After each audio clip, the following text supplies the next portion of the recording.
Mullaperiyar dam കാണിക്കാത്ത എന്താ? കണ്ടാ ജനങ്ങൾ പാനിക്കാവൂലേ? വളവ് വിസിബിൾ ആണ്.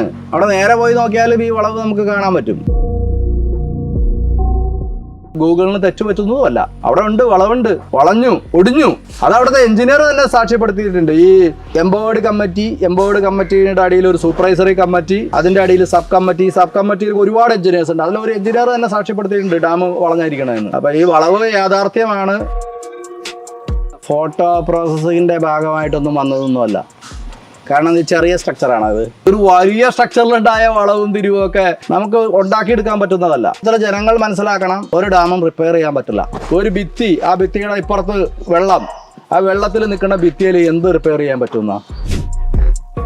ഭാരം കൂട്ടാൻ വേണ്ടി ഇവർ ചെയ്തതെന്ന് വെച്ചാൽ ഡാമിന്റെ മുകൾ ഭാഗത്ത് ത്രൂ ഔട്ട് 1.5 മീറ്റർ കനത്തിൽ കോൺക്രീറ്റ് ഫില്ല് ചെയ്തു. ഏറ്റു വന്നപ്പോ ഈ സുർക്കിയെല്ലാം ഇതിന്റെ ഉള്ളിൽ നിന്ന് ഒഴുകിപ്പോയി. വലിയ പതോൾസ് സൈസസ് ഫോം ചെയ്തിട്ടുണ്ട്. ഇതിന്റെ ഉള്ളിൽ ഭയങ്കര പൊത്തുകൾ ഫോം ചെയ്തിട്ടുണ്ട്. മുല്ലപ്പെരിയാർ ഡാം തകർന്ന് ഇടുക്കി ഡാമിനെയും തകർത്ത് ലോവർ പെരിയാറും ഭൂതത്താൻ കെട്ടും തകർത്ത് 120 TMCയോളം വെള്ളം വന്ന് അറബിക്കടലിൽ പതിച്ച് നമ്മളെല്ലാം ഒഴുകി അങ്ങ് പോകും.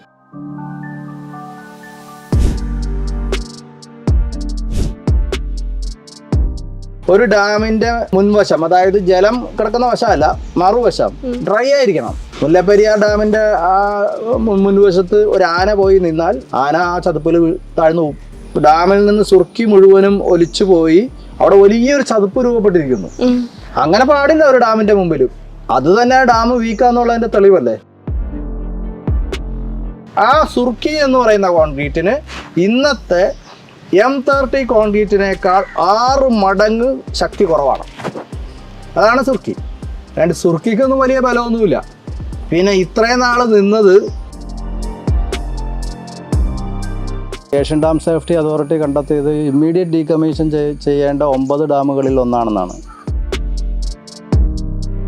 ഞങ്ങൾക്ക് യാതൊരു പ്രശ്നമില്ല. കണ്ണൂരുകാരനും കാസർഗോഡുകാരനും തിരുവനന്തപുരം എന്ത് പ്രശ്നമില്ല. കടല് കേരളത്തിൽ നിന്ന് വന്ന വെള്ളമാണ്. എന്നാൽ കേരളത്തിൽ മാത്രം പോയാൽ മതി എന്ന് കടൽ ചിന്തിക്കുക. അങ്ങോട്ട് പോയത് 10 മടങ്ങ് ശക്തിയോടെ സുനാമിയായിട്ട് വരുമ്പോൾ എല്ലാവർക്കും പ്രശ്നമാണ്. സമീപകാല ഈവൻസ് എല്ലാം നമുക്ക് മുന്നറിയിപ്പാണ്. കേരളം തന്നെ ഉണ്ടാവാനുള്ള സാധ്യത കുറവാണ്.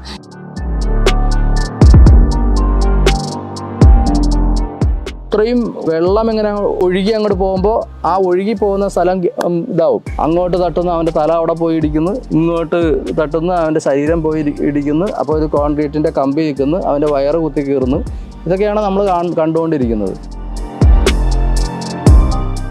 2018 പ്രളയം എന്ന് പറയുന്നത് പ്രളയം അല്ല.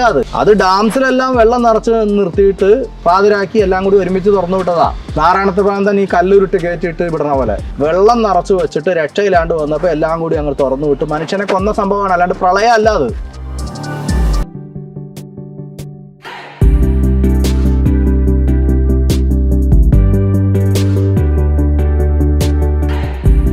നമസ്കാരം. മുല്ലപ്പെരിയാർ വിഷയത്തെ ജനമനസ്സുകളിലേക്ക് എത്തിച്ച് ആ ഒരു വിഷയത്തിന്റെ ഗൗരവം മനസ്സിലാക്കി കേരളക്കരയെ ഒന്നടങ്കം ചിന്തിക്കാൻ പ്രേരിപ്പിച്ച ഒരു വ്യക്തിയുണ്ട്. അദ്ദേഹമാണ് ഇന്ന് എന്നോടൊപ്പം ഉള്ളത്. അഡ്വക്കേറ്റ് റസൽ ജോയ്. നമസ്കാരം സർ. നമസ്കാരം. ന്യൂയോർക്ക് ടൈംസ് റിപ്പോർട്ട് ചെയ്ത ആ ഒരു പ്രസിദ്ധീകരണത്തിലുണ്ടായി, അതായത് ഈ ലോകത്തിൽ തന്നെ ഏറ്റവും പഴക്കം ചെന്നതും ഭീഷണി നേരിടുന്നതുമായ ഡാമുകളുടെ പട്ടികയിൽ മുല്ലപ്പെരിയാർ അണക്കെട്ട് ഉണ്ട് എന്നുള്ളത്. സാർ എത്രത്തോളം ആശങ്കയോടെയാണ് നോക്കിക്കാണുന്നത്? അല്ല, ഇത് അന്താരാഷ്ട്ര വിദഗ്ധർ ഇതിനു മുമ്പും പരിശോധിച്ചിട്ടുണ്ട്. അവർ കണ്ടെത്തിയത്, ഇപ്പോൾ ഏഷ്യൻ ഡാം സേഫ്റ്റി അതോറിറ്റി കണ്ടെത്തിയത് ഇമ്മീഡിയറ്റ് ഡീകമ്മീഷൻ ചെയ്യേണ്ട 9 ഡാമുകളിൽ ഒന്നാണെന്നാണ്.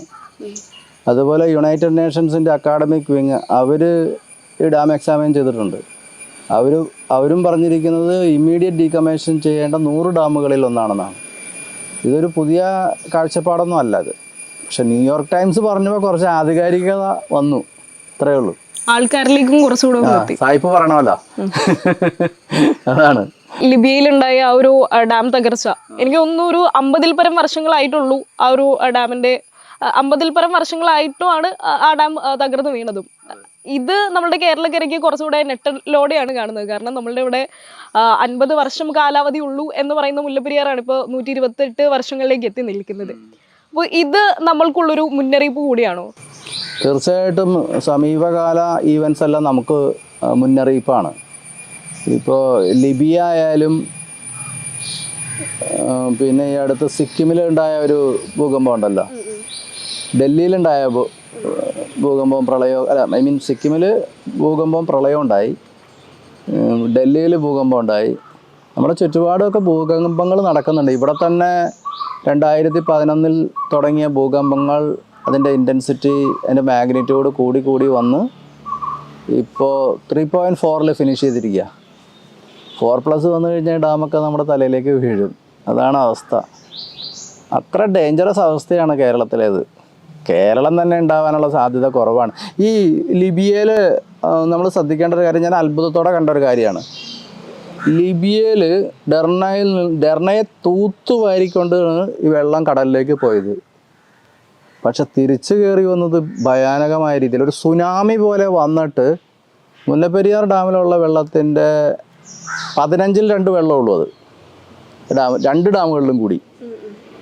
എന്നിട്ടും കടൽ ഒരു സുനാമി പോലെ തിരിച്ചു വന്നത് 7 നില ബിൽഡിങ്ങിൻ്റെ മുകളിലൂടെയാണ്. അപ്പോൾ നമ്മുടെ അവസ്ഥ എന്താവുമെന്ന് ഞാൻ ആലോചിക്കണം. ഈ മുല്ലപ്പെരിയാർ ഡാം തകർന്ന് ഇടുക്കി ഡാമിനെയും തകർത്ത്, ലോവർ പെരിയാറും ഭൂതത്താൻ കെട്ടും തകർത്ത്, ഒരു 120 TMCയോളം വെള്ളം വന്ന് അറബിക്കടലിൽ പതിച്ച് നമ്മളെല്ലാം ഒഴുകി അങ്ങ് പോവും. അത് ശരിക്കും പറഞ്ഞാൽ ഈ വെള്ളമല്ല വരുന്നത്.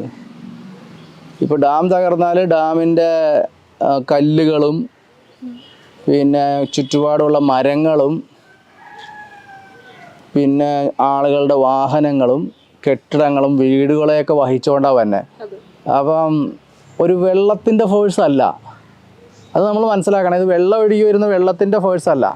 ഇപ്പോൾ ഒരു ബക്കറ്റിൽ ചെളി കലക്കി വെച്ചിരിക്കുന്നു വിചാരിക്കുക, എന്നിട്ട് വെള്ളം വേറെ ബക്കറ്റിൽ മാറ്റി വെച്ചിരിക്കുന്നു വിചാരിക്കുക. വെള്ളം എടുത്തിട്ട് ഫസീനയുടെ മുഖത്തൊഴിച്ച ഫസീനയ്ക്ക് ഒന്നും സംഭവിക്കില്ല. പക്ഷേ ഈ ചെളി എടുത്തൊഴിച്ചാലോ, അതാണ് സംഭവം. അപ്പോൾ ഇത് ജലം മാലിന്യം കലരുമ്പോൾ, അല്ലെങ്കിൽ ജലത്തിൽ എന്തെങ്കിലും കലരുമ്പോൾ അതിൻ്റെ ശക്തി വർദ്ധിക്കും. അപ്പോൾ അത്രയും ശക്തിയോടെ ഇങ്ങനെ ഇടുക്കി ഡാമിൽ വരുമ്പോൾ ഹൈഡ്രോളിക് ഹാമറിംഗ് എന്ന് പറഞ്ഞൊരു പ്രതിഭാസമുണ്ട്.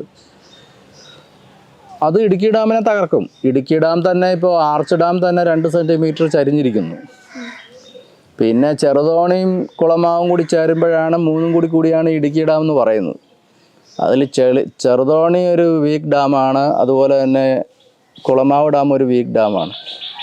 ആ കുളമാവ് ഡാമിൻ്റെ ഒരു ഭിത്തി എന്ന് പറഞ്ഞാൽ 40 അടിക്ക് ഒരു മൺതിട്ടയാണ്. അവിടെ ചോർച്ച വന്നപ്പോൾ ഇലക്ട്രിസിറ്റി ബോർഡ് എന്താ ചെയ്യുന്നത് വെച്ചാൽ കുറേ കല്ല് കൊണ്ടുവന്ന ചതുപ്പിലിട്ട് ഓട്ട അടച്ച് നിർത്തിയിരിക്കുകയാണ്. അതാണ് നമ്മുടെ എൻജിനീയറിങ്. അപ്പോൾ ഈ എൻജിനീയറിങ് വിസ്മയമൊക്കെ തകർന്ന് ഇങ്ങോട്ട് പോരാൻ എളുപ്പമുണ്ട്. അപ്പോൾ അതിൻ്റെ താഴെയുള്ള ലോവർ പെരിയാറും ഭൂതത്താൻകെട്ടും തകർന്നു വരുമ്പോൾ വെള്ളമല്ല വരുന്നത്, ചെളിയും മണ്ണും പാറകളും മലകളെയും വഹിച്ചുകൊണ്ടാണ് വരുന്നത്. ആ ഫോഴ്സൊന്നും ഒന്നും താങ്ങൂല. ഇവിടെ വരുമ്പോൾ ഉള്ള പ്രശ്നം ഭയങ്കര ഗുരുതരമാണ്. കൊച്ചി വരുമ്പോൾ ഇവിടെ ഇതില്ലേ, മറ്റേ BPCL-ഇല്ലേ, അവിടെ ഇന്ത്യ മുഴുവൻ കത്തിക്കാനുള്ള ക്രൂഡ് ഓയിലുണ്ട്. ഇന്ത്യ മുഴുവൻ നിന്ന് കത്തിക്കാനുള്ള ക്രൂഡ് ഓയിൽ അവിടെ സംഭരിച്ച് വെച്ചിട്ടുണ്ട്. അത് തകർന്നാൽ പുഴയിലും കടലിലും ക്രൂഡ് ഓയിൽ കലരും. ഇവിടെ നിന്ന് ഗൾഫ് രാജ്യങ്ങൾ വരെ കടലിൽ ഇത് കടലിൽ വെള്ളത്തിൻ്റെ മുകളിൽ നിൽക്കുന്ന സാധനമായി ക്രൂഡ് ഓയിൽ. താഴേക്ക് പോവില്ല, മുകളിൽ നിൽക്കും. അത് ഗൾഫ് രാജ്യങ്ങൾ വരെ പോവും. ഒരു മൊബൈലിലെ സ്പാർക്ക് മതി ഇത് കത്താൻ. ഇവിടെ നിന്ന് കടൽ അവിടം വരെ കത്താൻ ഒരു മൊബൈലിലെ സ്പാർക്ക് മതി. കടൽ ജീവികൾ സമ്പൂർണ്ണമായി നശിക്കും. മനുഷ്യൻ പോയി, മനസ്സിലായി. ഇത് തകർന്ന മനുഷ്യൻ പോയി.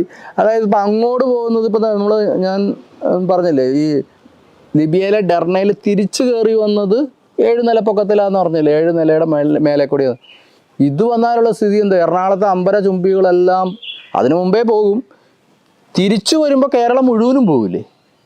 അതാ നമ്മൾ മംഗലാപുരം പോകില്ലേ, കർണാടകയുടെ തീരപ്രദേശങ്ങൾ പോകില്ലേ, മുംബൈ പോകില്ലേ, ഗോവ പോകില്ലേ? കടൽ കേരളത്തിൽ നിന്ന് വന്ന വെള്ളമാണ്, എന്നാൽ കേരളത്തിൽ മാത്രം പോയാൽ മതി എന്ന് കടൽ ചിന്തിക്കുക. തിരിച്ചു വരുന്നത് വലിയൊരു ഫോഴ്സിന് വരും. അത് നോസ്ട്രഡാമസ് വർഷങ്ങൾക്ക് മുമ്പ് നൂറ്റാണ്ടുകൾക്ക് മുമ്പ് പറഞ്ഞിട്ടുണ്ട്. അത് യാഥാർത്ഥ്യമാവാനുള്ള എല്ലാ സാധ്യതയുണ്ട്. ഇതിപ്പോൾ പത്തനംതിട്ട മുതൽ തൃശ്ശൂർ വരെയുള്ള ജില്ലക്കാരുടെ പ്രശ്നം ഞങ്ങൾക്ക് യാതൊരു പ്രശ്നമില്ല. കണ്ണൂരുകാരനും കാസർഗോഡുകാരനും തിരുവനന്തപുരം എന്ത് പ്രശ്നമില്ല. അങ്ങോട്ട് പോയത് 10 മടങ്ങ് ശക്തിയോടെ തിരിച്ച് കടൽ ഒരു സുനാമി ആയിട്ട് വരുമ്പോൾ എല്ലാവർക്കും പ്രശ്നമാണ്. ഇവർക്കൊന്നും വെള്ളത്തിൻ്റെ ക്വാണ്ടിറ്റി അറിയില്ല, അതാണ് പ്രശ്നം. ഇതൊക്കെ മുകളിൽ നമ്മുടെ സമുദ്രനിരപ്പിൽ നിന്ന് 850 മീറ്റർ ഉയരത്തിൽ വെച്ചിരിക്കുന്ന കടലുകളാണ്. ഒരു കടലാണ് ഇങ്ങനെ പൊട്ടി ഒഴുകി വരുന്നത്. മുല്ലപ്പെരിയാർ ഡാമിൻ്റെ റിസർവോയർ ഏരിയ എന്ന് പറഞ്ഞാൽ 64 സ്ക്വയർ കിലോമീറ്റേഴ്സാണ്. ഇടുക്കിയുടേത് 65 സ്ക്വയർ കിലോമീറ്റർ ഏരിയയിലേ വെള്ളം കിടക്കാണ്. അത് കടലാണ്. ആ കടലാണ് ഇങ്ങോട്ട് താഴേക്ക് വരുന്നത്. അത് വേറൊരു കടലിലേക്ക് വന്ന് വീഴുമ്പോൾ ഈ ഹൈഡ്രോളിക് ഹാമറിംഗ് എന്ന് പറയുന്ന എഫക്റ്റ് അവിടെയുണ്ട്. ഈ വെള്ളം ഭൂമിയുടെ മറുവശത്തേക്ക് മാറിക്കൊടുക്കും. പിന്നെ ബാലൻസ് ചെയ്യണ്ടേ, അതാണ് വലിയ സുനാമി ആയിട്ട് ഇങ്ങോട്ട് വരുന്നത്. ഈ അഗ്നിപർവ്വത സ്ഫോടനമൊക്കെ ഉണ്ടാകുമ്പോൾ സുനാമി ഉണ്ടാവുന്നതിൻ്റെ കാരണമാണ് ഒരു വാക്വം വരും. ആ വാക്വം ഫില്ല് ചെയ്യാനായിട്ട് ജലം വരും. അതൊരു സുനാമി ആയിട്ട് കരയിലേക്ക് വരും. ഇതാണ് സംഭവം. അപ്പോൾ ഈ വാക്വം പ്രകൃതിയിലും നടക്കും. ഇത്രയും വെള്ളം ഇങ്ങനെ ഒഴുകി അങ്ങോട്ട് പോകുമ്പോൾ ആ ഒഴുകി പോകുന്ന സ്ഥലം ഇതാവും, വാക്കമാവും. അവിടേക്ക് എയർ വന്നു വരും. അത് വേറൊരു വിഷയമാണ്. വലിയ ശക്തിയോടെ ആ ഗ്യാപ്പ് ഫില്ല് ചെയ്യാൻ വേണ്ടി വായു വരും. അതിൻ്റെയൊക്കെ ഇമ്പാക്റ്റ് എന്താണെന്ന് പഠിക്കേണ്ടിയിരിക്കുന്നു.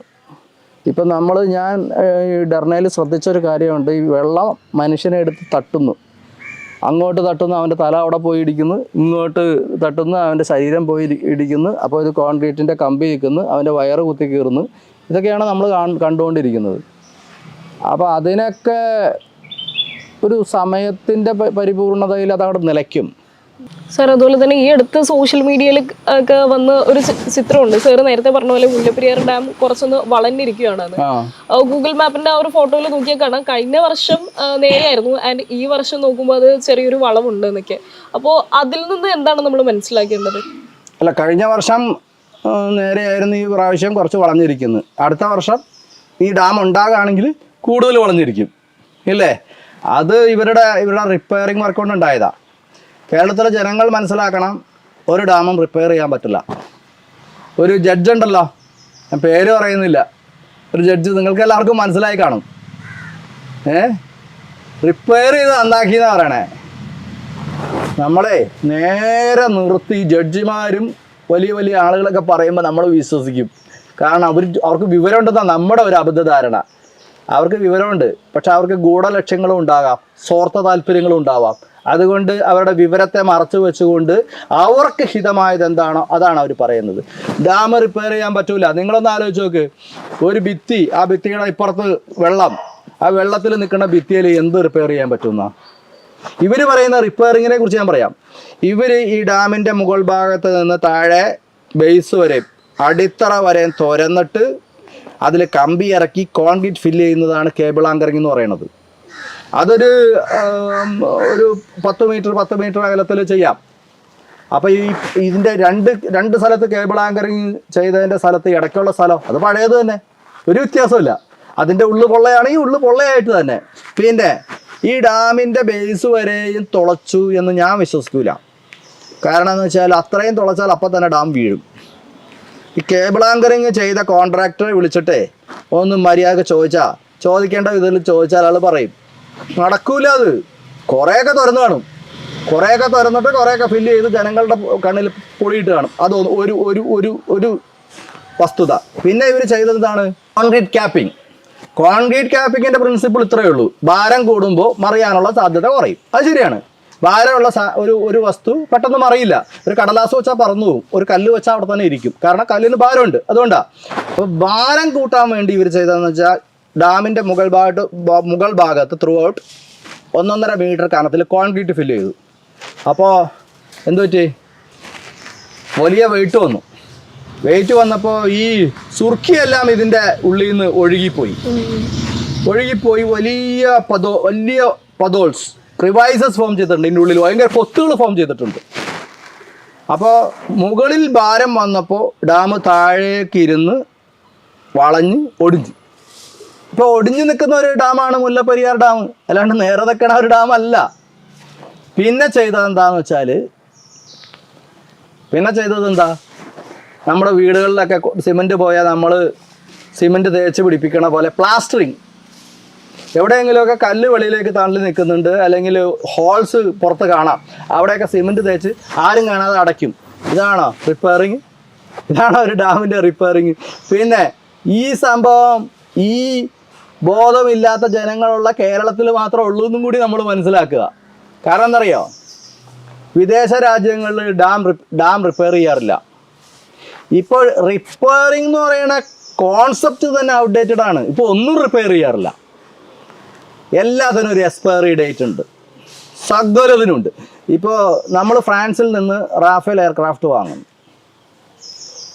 അതിനൊരു എക്സ്പയറി ഡേറ്റ് ഉണ്ട്. ദ വെരി ഡേ ഇന്ത്യൻ എയർഫോഴ്സിൽ നിന്ന് എടുത്ത് മാറ്റും. ഒരു ടാങ്ക് വാങ്ങിച്ചു, ടാങ്കിന് എന്ത് പറ്റാനാണ്, പെയിൻറ്റ് പോലും പോയിട്ടുണ്ടാവില്ല, അതിൻ്റെ ഒരു എക്സ്പയറി ഡേറ്റ് ഉണ്ട്. ആ എക്സ്പയറി ഡേറ്റിൻ്റെ വെരി ഡേ ഇന്ത്യൻ ആർമിയിൽ നിന്ന് അത് എടുത്ത് മാറ്റും.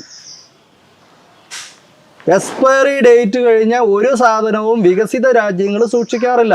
പാലമായാലും ഡാമായാലും എന്ത് സിമൻറ്റ് സ്ട്രക്ചർ ആയാലും മനുഷ്യ ശരീരത്തിൽ വെക്കുന്ന ആർട്ടിഫിഷ്യൽ ഹാർട്ട്, പല ഇന്നർ ഓർഗൻസ് ഉണ്ടല്ലോ, ഇതൊന്നും എക്സ്പയറി ഡേറ്റ് കഴിഞ്ഞാൽ സൂക്ഷിക്കാറില്ല, മാറ്റി അടുത്തത് വയ്ക്കും.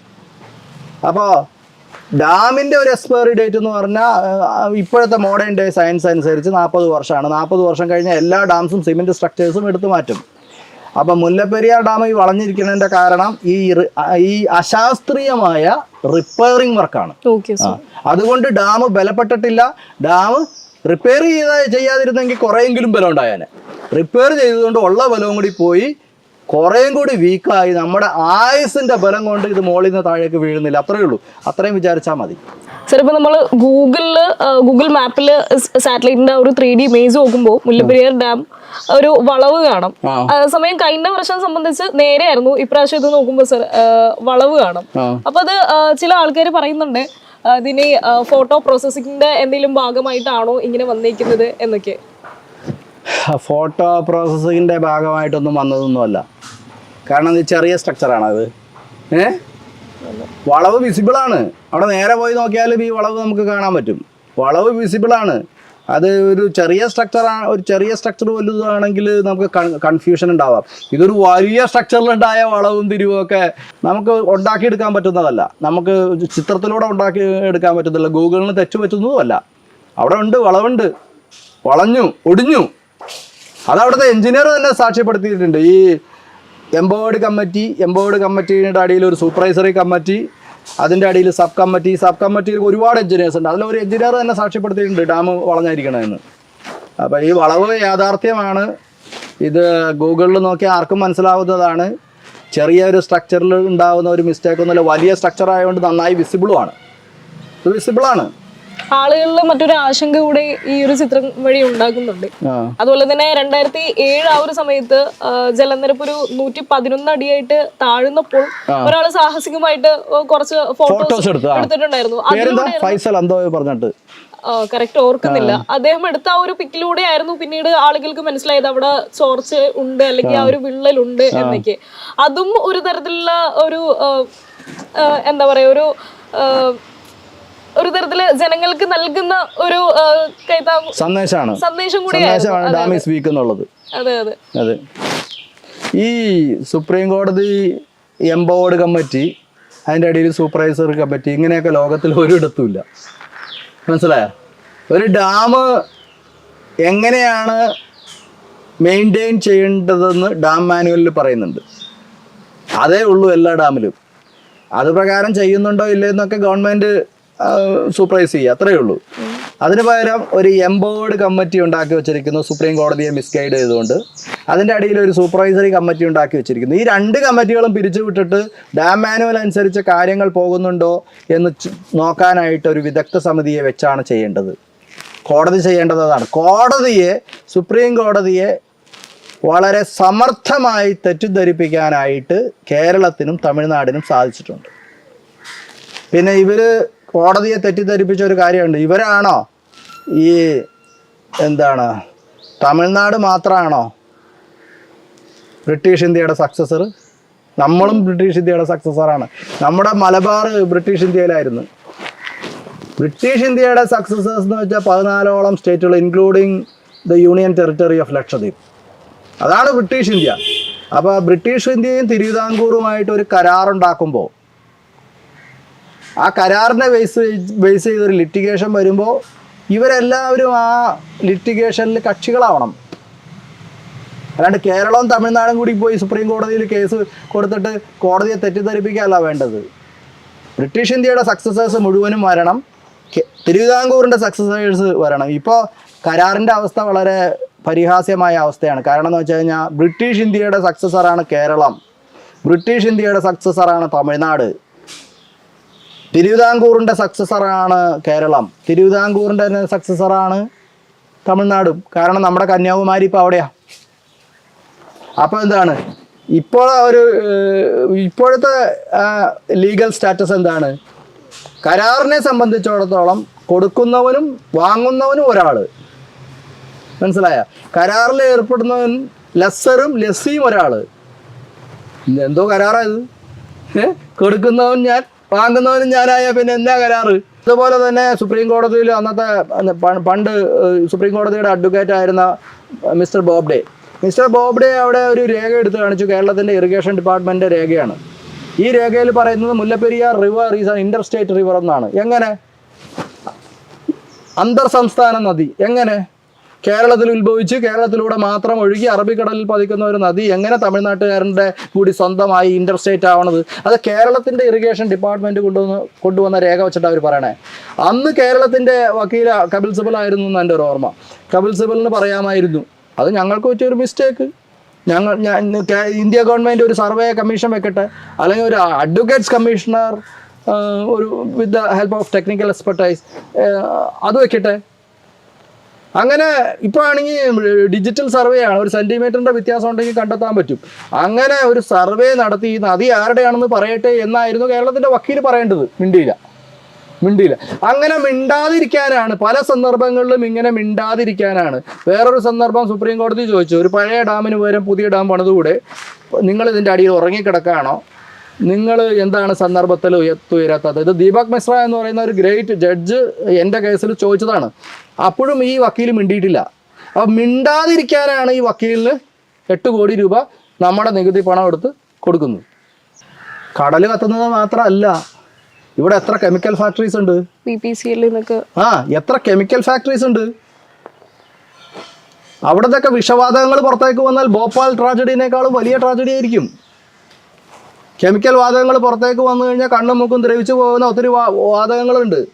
അതൊക്കെ പുറത്തു വന്നാലുള്ള അവസ്ഥ എന്തായിരിക്കും? കേരളത്തിൽ മാത്രം നിൽക്കുമോ ഈ വാതകം? ഇത് കേരളമാണ്, അവിടെ തമിഴ്നാടാണ്, ഇതാണ് കേരളത്തിൻ്റെ അതിർത്തി, എനിക്ക് അങ്ങോട്ട് പോകാൻ പാടില്ല എന്ന് വാതകം ചിന്തിക്കുമോ? തമിഴ്നാട്ടിലെ ജനങ്ങൾ വിഷവാതകം ശ്വസിച്ച് മരിക്കില്ലേ? കർണാടകത്തിലെ ജനങ്ങൾ വിഷവാതകം ശ്വസിച്ച് മരിക്കില്ലേ? കേരളത്തിൻ്റെ നദികളും കടലും കത്തില്ലേ? സകല കടൽ ജീവികളും മരിക്കില്ലേ? ഇത് ഗൾഫിൽ രാജ്യം വരെ ഈ ക്രൂഡ് ഓയിൽ വ്യാപിച്ചു കഴിഞ്ഞാൽ അവിടുത്തെ എണ്ണപ്പാടത്തിന് തീ പിടിച്ചാലുള്ളൊരവസ്ഥ എന്തായിരിക്കും? ശ്രീലങ്ക ഉണ്ടാവില്ല, അത് നിശ്ചയം. ലക്ഷദ്വീപ് ഉണ്ടാവില്ല. അങ്ങോട്ട് ക്രൂഡ് ഓയിൽ വാങ്ങിച്ചാൽ അതിന് മാത്രം ക്രൂഡ് ഓയിൽ ഇവിടെ വെച്ചിട്ടുണ്ട്. അത് മാത്രമാണോ? നമ്മുടെ എയർപോർട്ടിൽ ഏവിയേഷൻ ഫ്യൂവൽ ഉണ്ട്. പിന്നെ നമ്മുടെ അങ്ങോട്ടും ഇങ്ങോട്ടും ഒരു ടാങ്കർ കത്തി വാതകം പുറത്തേക്ക് വന്ന് കത്തിയില്ലേ? ഒരു ഏരിയ മുഴുവൻ കത്തിപ്പോയി. അങ്ങനെ എത്ര ടാങ്കർ ലോറീസ് ഇങ്ങനെ മൂവ് ചെയ്യുന്നുണ്ട്. ഇനി ഏറ്റവും അവസാനമായിട്ട് നമ്മുടെയൊക്കെ വീട്ടിൽ LPG സിലിണ്ടറില്ലേ, അതൊക്കെ പൊട്ടിത്തെറിച്ചാലുള്ള ഒരു അവസ്ഥ ഒന്ന് ആലോചിച്ച് നോക്കി. എത്രമാത്രം വാതകങ്ങൾ, വിഷവാതകങ്ങൾ, കത്തുന്ന വാതകങ്ങൾ, ഹൈഡ്രജൻ ഉണ്ട്, ബെൻസീൻ ഉണ്ട്. ഇതൊക്കെ അങ്ങോട്ട് പുറത്തേക്ക് വന്നാലുള്ള ഈ ലോകാവസാനം കേരളത്തിൽ നിന്ന് തുടങ്ങുമെന്നാണ് എനിക്ക് സംശയം. ലോകാവസാനം. പിന്നെ സദേൺ നേവൽ കമാൻഡ് ഉണ്ട്.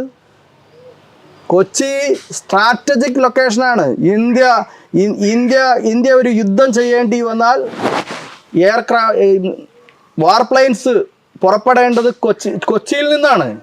അത്ര സ്ട്രാറ്റജിക് പോയിൻ്റാണ്. ഈ കൊച്ചിയിലേക്ക് വന്ന് ഈ ചെളി മൂടിക്കിടക്കുന്ന അവസ്ഥ. നേവൽ ആർമമെൻറ്റ് ഡിപ്പോ, ആയുധങ്ങൾ മുഴുവൻ സംഭരിച്ച് വെച്ചിരിക്കുന്നത് കൊച്ചിയിലാണ്.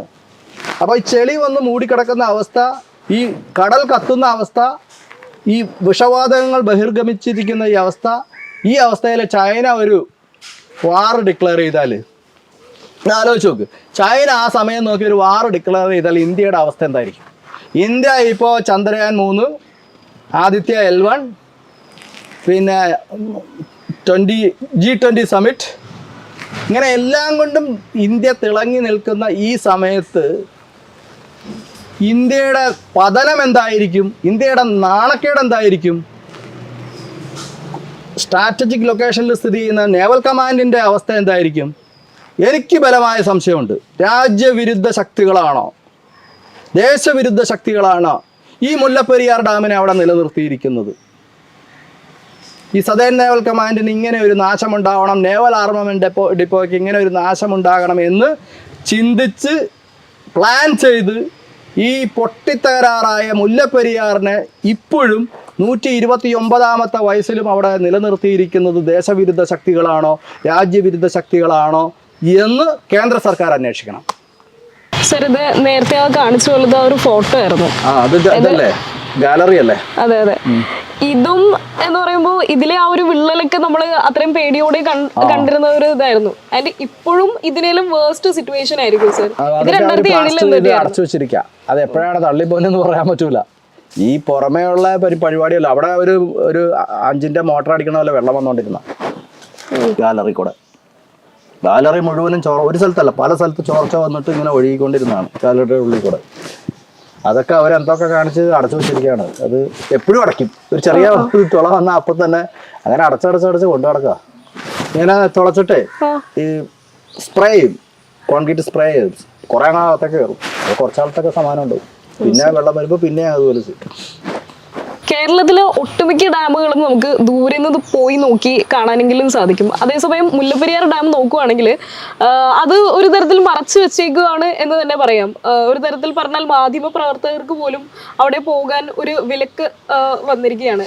ഇതേക്കുറിച്ച് സാറിന് എന്താണ് പറയാനുള്ളത്, ഈ ഒരു നടപടി?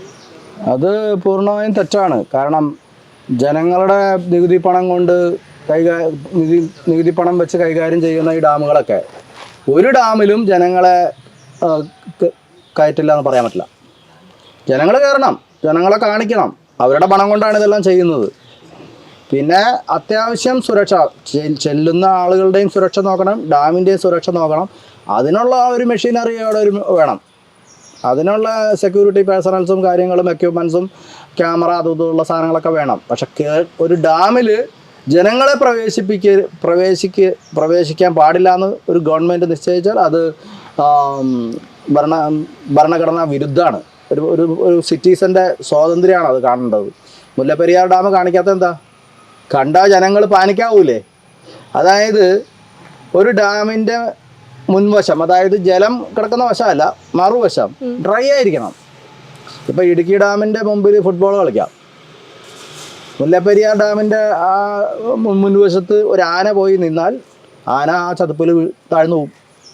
കാരണം ഈ സുർക്കി വന്ന് ഈ ഡാമിൽ നിന്ന് സുർക്കി മുഴുവനും ഒലിച്ചു പോയി അവിടെ വലിയൊരു ചതുപ്പ് രൂപപ്പെട്ടിരിക്കുന്നു. അങ്ങനെ പാടില്ല ഒരു ഡാമിൻ്റെ മുമ്പിലും. അത് തന്നെ ഡാം വീക്കാന്നുള്ളതിൻ്റെ തെളിവല്ലേ? സാർ, ഇപ്പോൾ സുർക്കിനെ കുറിച്ച് പറഞ്ഞല്ലോ, ആ ഒരു സമയത്ത് സിമന്റ് പോലും അല്ലായിരുന്നു. ഇതിപ്പോൾ ഈ ഒരു 128 വർഷത്തോളം ആ ഒരു ഡാമിനെ പിടിച്ചു നിർത്തുന്നത് മറ്റെന്തെങ്കിലും അദൃശ്യ ശക്തിയാണെന്ന് സാറിന് തോന്നുന്നുണ്ടോ?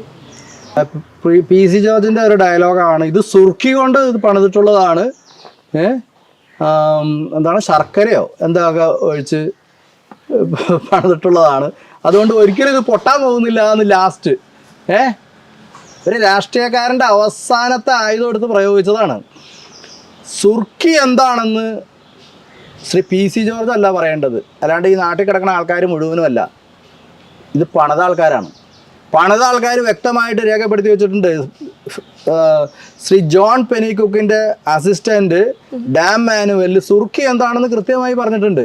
അദ്ദേഹം പറഞ്ഞിരിക്കുന്നത് ചുണ്ണാമ്പും മണലും വെള്ളം ഒഴിച്ച് ഒരു പ്രത്യേക ഊഷ്മാവിൽ ചൂടാക്കി ഒഴിച്ചതാണ് സുർക്കി. അത്രയേ ഉള്ളൂ, ചുണ്ണാമ്പും മണലും. എന്നിട്ട് ഇവിടെ ആളുകൾ പറഞ്ഞുണ്ടാക്കുന്നത് എന്താണെന്നറിയോ? വരാൽ പശ എന്ന്. വരാൽ എന്ന് പറയുന്ന ഒരു മീനാണ്. അതിൻ്റെ പശ എന്ന് പറയുന്നത് എന്താണെന്ന് എനിക്ക് മനസ്സിലായിട്ടില്ല. ഈ ലോകത്തുള്ള മുഴുവൻ വരാലിനെയും കൊണ്ടുവന്ന് അങ്ങനെ തന്നെ ഡാമിലിട്ടാലും മതിയാവില്ല ഡാം പണിയാനായിട്ട്. പിന്നെ ശർക്കര അതുപോലെ തന്നെ ശർക്കര ഇതാണ്ട് കട്ടൻ ചായ ഉണ്ടാക്കി കുടിക്കുന്ന ഏർപ്പാടാണ്, ശർക്കര ഇട്ട് കലക്കിയിട്ട്. ഈ ലോകത്തുള്ള ശർക്കര മുഴുവനും കൊണ്ടുവന്നാലും ഒരു ഡാം പണിയാനുള്ള ശർക്കര ഉണ്ടാവില്ല. വെറുതെ ഇരുന്ന് അങ്ങോട്ട് ജനങ്ങളെ അങ്ങോട്ട് തെറ്റിദ്ധരിപ്പിക്കുകയാണ് സുർക്കി എന്തോ ഒരു വലിയ സംഭവമാണെന്ന്. സുർക്കി ഇത്രയേ ഉള്ളൂ. ആ ആ ആ സുർക്കി എന്ന് പറയുന്ന കോൺക്രീറ്റിന് ഇന്നത്തെ M30 കോൺക്രീറ്റിനേക്കാൾ 6 മടങ്ങ് ശക്തി കുറവാണ്. അതാണ് സുർക്കി. രണ്ട് സുർക്കിക്കൊന്നും വലിയ ബലമൊന്നുമില്ല. പിന്നെ ഇത്രയും നാൾ നിന്നത് ചില മനുഷ്യരും ഉണ്ടല്ലോ. ഇപ്പം എൻ്റെ ഗുരുനാഥനായ ജസ്റ്റിസ് VR കൃഷ്ണയ്യർ സാറ് 98 വയസ്സ് വരെ ജീവിച്ച് ഇല്ലേ? എന്തുകൊണ്ട് ഒരു മനുഷ്യൻ 100 വയസ്സ് വരെ ജീവിക്കുന്ന ആൾ 70 വയസ്സിൽ മരിച്ചില്ല എന്ന് ആരെങ്കിലും ചോദിക്കുമോ? നമ്മുടെയൊക്കെ ഒരു ഭാഗ്യത്തിന്, ആ സാറിൻ്റെ ഒരു ഭാഗ്യത്തിന് സാർ 98 വയസ്സ് വരെ ജീവിച്ചിരുന്നു. പലരും അങ്ങനെ ഒരു ഭാഗ്യത്തിന് 80, 90, 100, 120 വയസ്സ് വരെ ജീവിച്ച ആൾക്കാരെ കുറിച്ച് ലോകത്തിൽ ചരിത്രമുണ്ടല്ലോ. അതൊരു ഭാഗ്യമാണ്, അല്ലെങ്കിൽ അങ്ങനെയല്ലേ പറയാൻ പറ്റുള്ളൂ. മുല്ലപ്പെരിയാർ ഇപ്പോഴും നിലനിൽക്കുന്നത് നമ്മുടെയൊക്കെ ആയുസിൻ്റെ ബലം കൊണ്ടാണെന്ന് വിചാരിച്ചാൽ മതി. മനസ്സിലായി? പക്ഷേ ഏറെ നാൾ പ്രകൃതി പിടിച്ചു നിർത്തും, പ്രകൃതി ക്ഷമിക്കും, സഹിക്കും എന്ന് വിചാരിച്ചാൽ നമ്മൾ ലോകത്തിലെ ഏറ്റവും വലിയ പോഴന്മാർ, ഏറ്റവും വലിയ വിഡ്ഢികളെന്ന് ചരിത്രം രേഖപ്പെടുത്തും. സർ, ഇപ്പോൾ കുറെ സംസാരിക്കുകയുണ്ടായി, അതായത് മുല്ലപ്പെരിയാർ ഡാം തകർന്നാൽ ഇന്ത്യക്കും കൂടെ ഭീഷണിയാണ്, ഇന്ത്യ ഒട്ടാകെ ഇല്ലാതാകാനും കൂടെ ചാൻസ് ഉണ്ടെന്ന്. നിലവിൽ പറഞ്ഞതെന്ന് വെച്ചിട്ടുണ്ടെങ്കിൽ ലോകത്തിന് ഭീഷണിയാണെന്നാ പറഞ്ഞത്. ലോകത്തിന് ഭീഷണിയാണെന്ന്. അതെ, 35 ലക്ഷം ആളുകളിലേക്കായിരിക്കും. 35 അല്ല, ഈ പത്തനംതിട്ട മുതൽ തൃശ്ശൂർ വരെ 1.5 കോടി ജനങ്ങളുണ്ട്. കേരളത്തിൽ മൊത്തം 3.5 കോടി ജനങ്ങളുണ്ട്. എല്ലാവരെയും ബാധിക്കും, ഡയറക്റ്റ് അല്ലെങ്കിൽ ഇൻഡയറക്റ്റ് ആയിട്ട്. പിന്നെ കടല അവിടെ നിന്ന് ഇങ്ങോട്ട് കയറി വന്നാൽ മൊത്തം പോയി. ഒരു സുനാമിയോടുകൂടി. അതിപ്പോൾ ഡർണയിൽ നമ്മളെ കാണിച്ചു തന്നല്ലോ. ചിന്തിക്കുന്നവർക്ക് ദൃഷ്ടാന്തമുണ്ട്. ദൃഷ്ടാന്തങ്ങൾ എത്ര കണ്ടു നമ്മൾ. കടൽ അങ്ങോട്ട് പോയ കടലല്ല ഇങ്ങോട്ട് കയറി വന്നത്.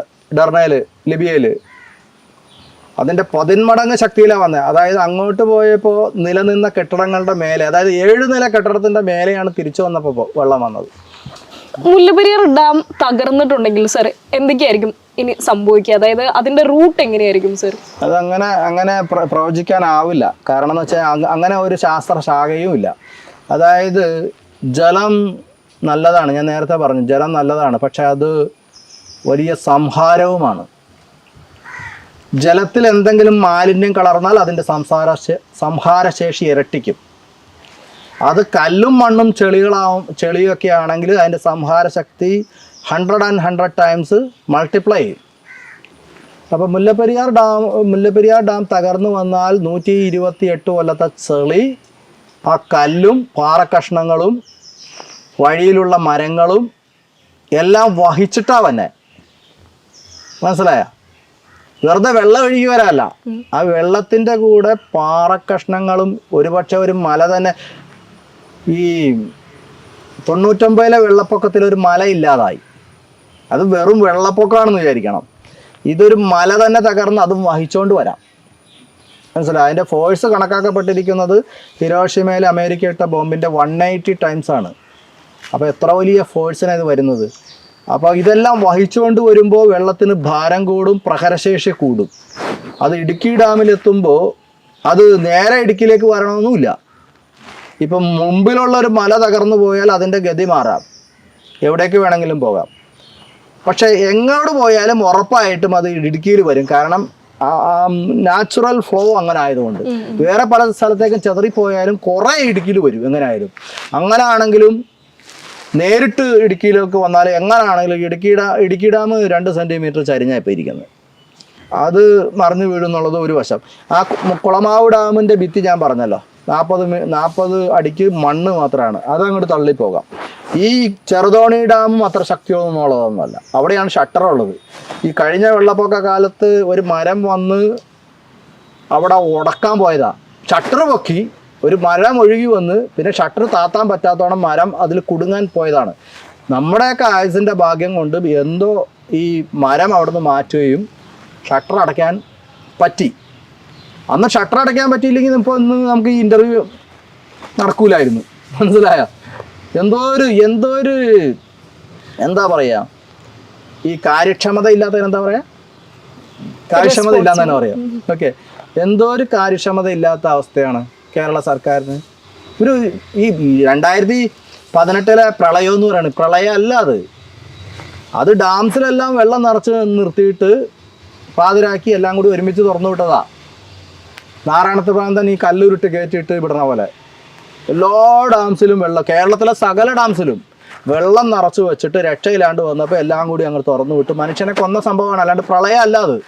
2018 പ്രളയം എന്ന് പറയരുത്, 2018 സർക്കാരിൻ്റെ കൊലപാതകം എന്ന് പറയണം. അങ്ങനെ ജീവനുകളും എന്തുമാത്രം സർക്കാരിന്റെ കണക്കിൽ തന്നെ 450 ആൾക്കാർ മരിച്ചു. അനൗദ്യോഗികമായിട്ട് 1500 മരിച്ചിട്ടുണ്ട്. ആ മുല്ലപ്പെരിയാർ തൊട്ട് ഇടുക്കി വരെയുള്ള സകല പാവങ്ങളുടെയും കെട്ടിടങ്ങൾ നശിച്ചുപോയി. അവരുടെ വളർത്തു മൃഗങ്ങളും കോഴി പോലെ താറാവ് പോലെയുള്ള സാധനങ്ങളും എല്ലാം നശിച്ചു. അവരുടെ സമ്പത്ത് മുഴുവനും പോയി.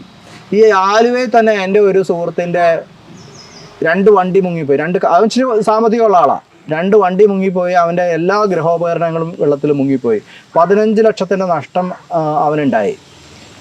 അപ്പം അതിന് അവൻ കേസ് കൊടുത്തിട്ടുണ്ട്. ഞാൻ മുഖേന കേസ് കൊടുത്തത്, നഷ്ടപരിഹാരം വേണമെന്ന് പറഞ്ഞിട്ട് ഹൈക്കോടതി കേസ് കൊടുത്തിട്ടുണ്ട്. അത് പെൻഡിങ് ആണ്. അതോടൊപ്പം 40 കേസുകൾ വേറെ വന്നിട്ടുണ്ട്. അപ്പം ഇതാണ് ഇവിടുത്തെ ഭരണ സംവിധാനത്തിൻ്റെ കാര്യങ്ങൾ. ഇങ്ങനെയാണ്. മനുഷ്യജീവന് യാതൊരു വിലയും കൊടുക്കുന്നില്ല.